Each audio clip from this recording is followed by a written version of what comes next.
Thanks for joining us. I'm David Molko. We begin at 11 with a Tigard mother and daughter facing federal charges for allegedly bringing 3 people to the U.S. from Haiti, then forcing them to work long hours for little to no pay. Alma McCarty's in the newsroom. Alma, they're also speaking out publicly against their indictment. Yeah, David, both mother and daughter were arraigned in federal court this afternoon, indicted for using force and threats to compel victims to work in an adult foster care home. But Yolandita Andre, the daughter, tells me these claims are blatantly false. On Thursday, at Valida's care home on an unassuming street in Tigard, the FBI took the owners and operators, a mother-daughter duo, into custody. You know, so it's just like, it's insane that they could say these things about us right now. 66-year-old Marie Valmont and 30-year-old Yolandita Andre were named in a 7-count indictment, accused of holding 3 victims in indentured servitude and benefiting from forced labor. This after federal prosecutors claim they convinced 2 adults and a child from Haiti to come to the U.S. to work at the care home. So my mom and I, we sponsor some of our relatives to come to the United States. On Friday, KGW spoke with Andre after she pleaded not guilty to the charges in federal court. Just being a woman and you hear the stories of like the things that are being done to young girls down there, I felt like I have a responsibility to do like something about it. Although court documents allege the 3 victims were forced to work long hours for little to no pay, and that Valmont and Andre took the victims' immigration paperwork and threatened them, Andre told reporters that couldn't be further from the truth. They may have stayed here, but she says they were not employees and that they came to the country through what's called humanitarian parole, a program that allows people from certain countries to come to the U.S. for up to 2 years to live and work. No, they weren't employees. They didn't come here. We had hired other people to work. You know, and we only had 2 clients. There was no need for us to hire 5, 6, 7, 8 people to care for only 2 people. When my mother and I were already in the house and we already hired 2 other people. She said she and her mother helped her relatives get proper paperwork and ID cards, paid for food, clothing, and for medical expenses, and would send money back to Haiti.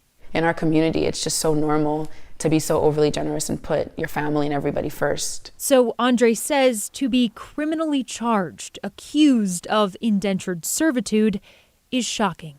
Growing up with a mother who was undocumented, a Black woman who had no papers, I have seen the way that the world has treated her. I would never do that to anybody. All right, their next hearing is set for November. If convicted on the charges, they face up to 20 years in federal prison. David? Yeah, really interesting to hear so extensively from the defendant right after an indictment. Thank you, Alma. I appreciate your reporting here. All right, let's get to breaking news now in East Portland, where a pedestrian has been killed in a hit and run. Police telling us they responded to East Burnside and 113th just after 10. Officers arriving to find the pedestrian dead at the scene. The Bureau's major crash team is involved with Burnside closed between 109th and Southeast Pine. We'll keep you updated as we learn more. To get you caught up on tonight's other headlines now, in Vancouver, police shot and killed a man after an hours-long standoff. Witnesses say a fight broke out between neighbors in the Walnut Grove area. Deputies say a man fired at them with a high-powered rifle and shattered the windshield of an armored vehicle. 2 officers are now on paid administrative leave, the one who shot and killed the suspect and another who was inside this vehicle hit by the suspect's gunfire. No one else was injured. In Portland, police have arrested a suspect they say killed another man earlier this month in the Lloyd district. Detectives say 31-year-old Esteban Ramirez shot and killed Anthony Garden near Northeast 6th and Grand. Ramirez is charged with second-degree murder and unlawful use of a weapon. A new multi-million-dollar lawsuit claims Gresham police pursued the wrong person in a high-speed chase, resulting in the death of another driver. The federal lawsuit seeks $17 million from the city and the officer involved in the June 2023 pursuit that killed Jennifer Parise. It alleges police violated policy and put the public in danger. The city of Gresham declined to comment, but previously has said the officer did not violate any policies and was not disciplined. And back in Vancouver, police are looking for a man they say followed a student off a bus, then allegedly inappropriately touched a female staff member at Clark College. This was first reported by the Columbian. College security officers will also reportedly be conducting patrols at Clark's main campus. I told my oldest grandson this morning that I was pretty sure my house was gone. He said it'd be all right, and that as long as we were all safe, and we are.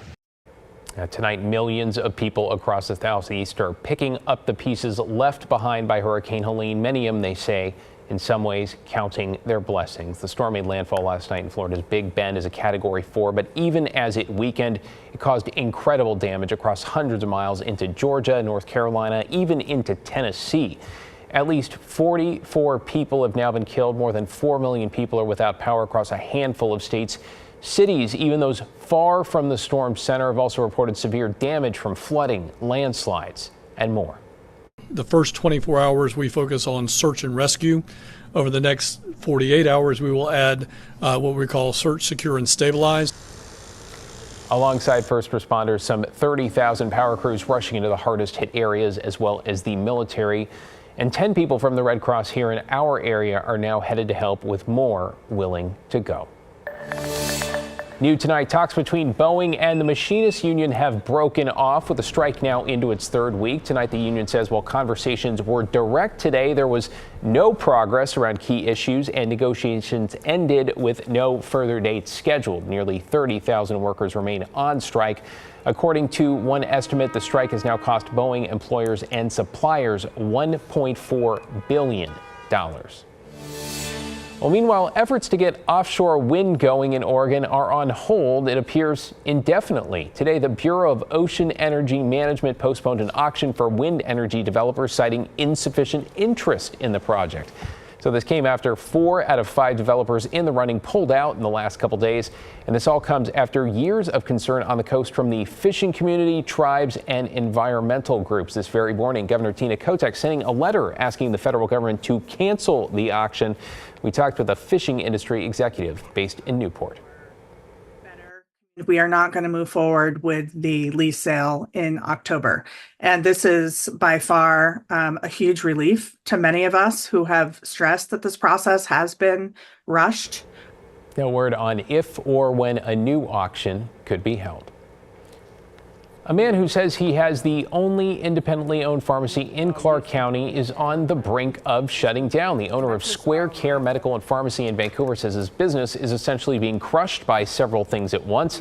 Ike Akea says it's been his lifelong dream to open a pharmacy, which he finally did in 2022.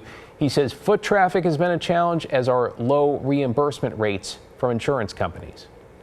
I cannot compete with the big chains. No, there's no chance at all. The thing that is killing us, most importantly, is the low reimbursement. The insurance company, they decided the reimbursement is so bad that if I fill a 90-day supply of any chronic medication, I get reimbursed for 67 cents. Akea says he's reaching out to the Washington Pharmacy Association to see if it can help. He's hoping vaccine season brings a little bit of a boost in business.